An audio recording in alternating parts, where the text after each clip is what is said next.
T20 world cup का super 8 मरला कल से स्टार्ट होने जा रहा है। पाकिस्तान और न्यूजीलैंड के दरमियान कल पहला मैच खेला जाएगा प्रेमदासा क्रिकेट स्टेडियम के अंदर। लेकिन पाकिस्तान किस कॉम्बिनेशन के साथ मैदान में उतरेगा, कौन कौन से नाम प्लेइंग 11 में आ सकते हैं जिनको मेरे हिसाब से लाना चाहिए, और दूसरी तरफ जो वेदर रिपोर्ट है वो सही नहीं आ रही है। आप कह सकते हैं कि कल पाकिस्तान और न्यूजीलैंड के दरमियान जो मुकाबला है उसके अंदर बारिश के इम्कानात भी बताए जा रहे हैं, क्योंकि रिसेंट अभी जो शाम के अंदर पाकिस्तान का प्रैक्टिस सेशन था वो मनसूख हो गया बारिश के बाद, क्योंकि बारिश इतनी ज़्यादा हुई कोलंबो के अंदर, जिसके बाद पाकिस्तान क्रिकेट टीम अपने होटल से ही नहीं निकली। वहीं पर ही आप कह सकते हैं कि अनाउंसमेंट कर दी कि हम प्रैक्टिस सेशंस नहीं करने आ रहे हैं क्योंकि बारिश बहुत ज़्यादा हुई है। और प्रेमदासा के अंदर हर तरफ कवर जो बिछा दिए गए थे पूरे ग्राउंड के अंदर, मतलब कि आज कोलंबो के अंदर अच्छी खासी बारिश हुई। और वैसे भी अब तक अगर देखा जाए तो कोई मैच कैंसिल नहीं हुआ है। ये बहुत बड़ी बात है कि कोई आईसीसी का इवेंट हो या एशिया का इवेंट हो, श्रीलंका के अंदर मुकम्मल चलता हुआ जा रहा हो, ये बहुत बड़ी बात है।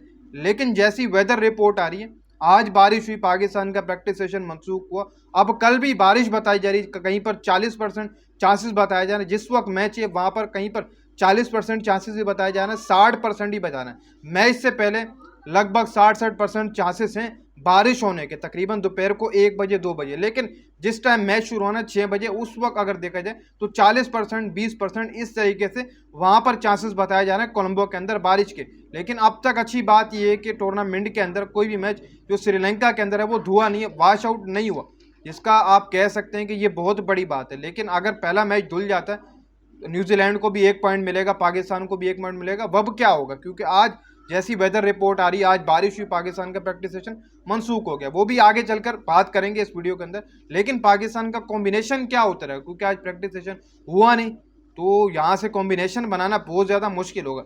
देखो भाई, ऑल ऑफ दी फेयर देखा जाए तो पिछला जो मैच गुजरा हमारा नामिबिया के अगेंस्ट, उसमें हमने ख्वाजा नाफे को ही मौका दिया, लेकिन शफलिंग बहुत ज़्यादा हमें देखने को मिली। अपनी 11 के अंदर ही बाबर को बिल्कुल नीचे कर दिया, ख्वाजा को खिला दिया, इसी तरीके से शदाब ऊपर आ गया, उस्मान खान की बैटिंग नहीं जिसने परफॉर्मेंस दी भी थी।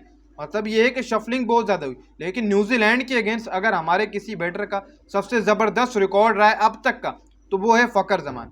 मैं यहाँ पर यह समझता हूँ कि न्यूजीलैंड के अगेंस्ट फ़खर जमान को मौका देना चाहिए, भले आप ख्वाजा नाफे को बिठाएं या आप उस्मान खान को बिठाएं या बाबर को बिठाएं, जिसको भी बिठाएं, फ़खर जमान को आप न्यूजीलैंड के अगेंस्ट कल वाले मैच के अंदर, जो आपने सुपर 8 का पहला मैच खेला है, आम मैच है, इंपॉर्टेंट मैच है, उसके अंदर आप फ़खर जमान को खिलाएं।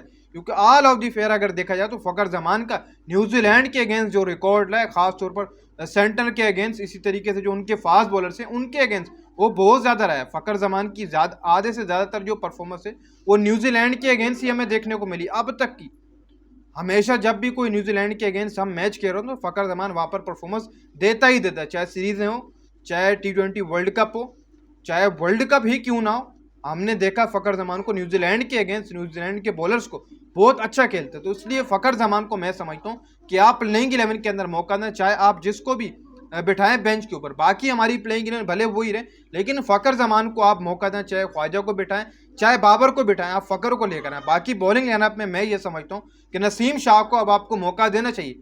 आगे आपके बड़े मैचेस शुरू हो जाएंगे, सेमीफाइनल, वहाँ आप क्या कॉम्बिनेशन उतारेंगे, तो इसलिए मैं समझता हूँ कि नसीम शाह को भी न्यूजीलैंड के अगेंस्ट पहले सुपर 8 के मैच में पाकिस्तान मौका दे तो बेहतर होगा। लेकिन फ़खर को तो मौका दे ही दे, मैं ये समझता हूँ। बाकी जहाँ तक वेदर की बात है, अगर कल बारिश हो जाती है, जो चांसेस बताए गए 40% चांसेस भी हैं, 20% चांसेस भी है, उम्मीद तो यही है कि अब तक जैसे मैचेस नहीं धुले श्रीलंका के अंदर, तो ये मैच भी पाकिस्तान का नहीं धुलेगा, ये मैच भी पूरा होगा। और पाकिस्तान का ये मैच जीतना इंपॉर्टेंट है, और पाकिस्तान ये मैच जीत भी सकती है क्योंकि पाकिस्तान को एडवांटेज है। पाकिस्तान ने अपना हाई वोल्टेज मैच प्रेमदासा के अंदर खेल लिया है इंडिया के अगेंस्ट, तो ये मैच भी प्रेमदासा के अंदर ही है न्यूजीलैंड के अगेंस्ट। तो हमें यहाँ पर कोई प्रेशर नहीं हो क्योंकि हम एक मैच यहाँ पर खेल चुके हैं और न्यूजीलैंड इंडिया की कंडीशन पर खेलकर अभी पहुँच रहा है श्रीलंका के अंदर, तो हमें ये एडवांटेज मौजूद है, हम न्यूजीलैंड को आराम से हरा देंगे। बाकी अगर देखा जाए बारिश हो जाती है तो 1-1 पॉइंट मिलेगा, जो कि पाकिस्तान के लिए भी मुश्किल होगी। फिर अगले 2 मैचेस जीतना, इंग्लैंड के अगेंस्ट भी और श्रीलंका के अगेंस्ट। इंग्लैंड के अगेंस्ट तो हम जीत जाएंगे, फिर श्रीलंका के अगेंस्ट थोड़ी बहुत हमें मुश्किलात होगी क्योंकि वो उनका होम ग्राउंड होगा। तो कल पाकिस्तान न्यूजीलैंड के अगेंस्ट खेलने जा रही, उम्मीद तो ये है कि जैसे आज शाम के अंदर बारिश हुई है, पाकिस्तान का प्रैक्टिस सेशन मनसूख हुआ, वैसे कल के दिन ना हो, कल पूरा मैच हमें देखने को मिल जाए।